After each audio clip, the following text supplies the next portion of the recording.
poursuivre cette discussion-là avec Yuri Chassin de l'Institut économique de Montréal. Bonsoir. Bonsoir. Est-ce que M. Couillard prend la bonne décision tout de suite en disant on écarte ça? Bien, en fait, étonnamment, il mentionne, par exemple, le pouvoir d'achat des contribuables, la croissance économique.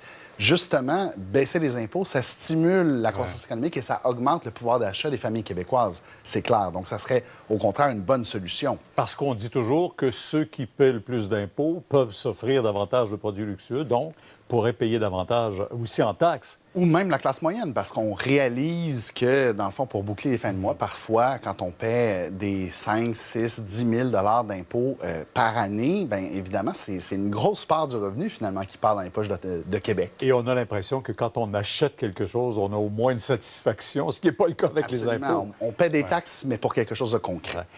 En même temps aussi, ces chiffres sont effrayants quand on les regarde. 6,5 milliards de plus d'impôts qu'on paie qu'en Ontario. C'est incroyable. Et ça s'explique essentiellement parce qu'on a, oui, un certain nombre de programmes sociaux plus généreux au Québec. Garderie, par exemple. Une garderie, par exemple. Évidemment, on a aussi des programmes sociaux qui sont assez universels, qui s'adressent à pas mal tout le monde. Ce n'est pas ciblé, par exemple, sur les milieux défavorisés. C'est des garderies pour l'ensemble de la population. On a aussi, par exemple, décidé d'avoir une taxe sur le carbone ou un marché du carbone. Ça fait augmenter notre prix de l'essence. Eh bien, ça représente quand même 860 millions de dollars par année. En Colombie-Britannique, on a décidé de collecter un peu la même chose, mais de baisser les impôts en échange. Au Québec, on n'a pas baissé les impôts. Alors, tout ça fait que depuis 2008, avant la récession, on a vu nos impôts augmenter. Et là, on parle juste de l'impôt sur le revenu, l'impôt qu'on paie sur nos ce qu'on voit sur paye. notre... Oui, exact. Voilà, exactement. Ça a augmenté en moyenne par contribuable de 500 $ par année. 500 $ par année pour chacun des contribuables québécois, ça veut dire pour le gouvernement 2 milliards de dollars de revenus de plus. Ouais. Parler d'universalité des programmes sociaux, bien sûr avec le vieillissement de la population d'une part aussi, avec moins de main-d'œuvre également disponible, donc on aura plus de gens à charge pour l'État. C'est un défi incroyable pour les gouvernements. C'est un défi parce que les coûts augmentent, les revenus n'augmentent pas autant.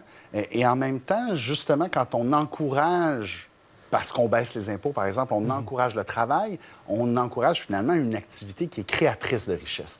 Alors, c'est peut-être même justement la clé pour pouvoir financer nos services tout en encourageant les gens, par exemple les jeunes retraités, à poursuivre leur travail un petit peu plus longtemps.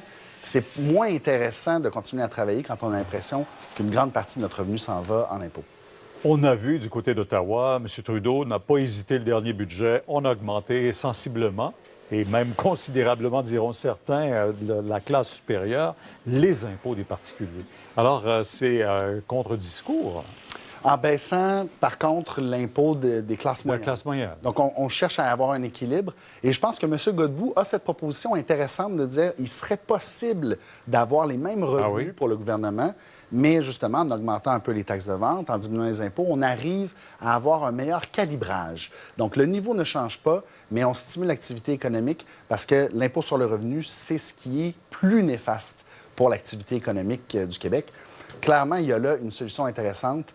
Espérons que le gouvernement ait cette ambition éventuelle. On n'a pas fini d'en discuter, je pense. Absolument. Même si M. Couillard dit non, on ne veut pas ouvrir ça. On verra. Merci. Merci. Merci beaucoup.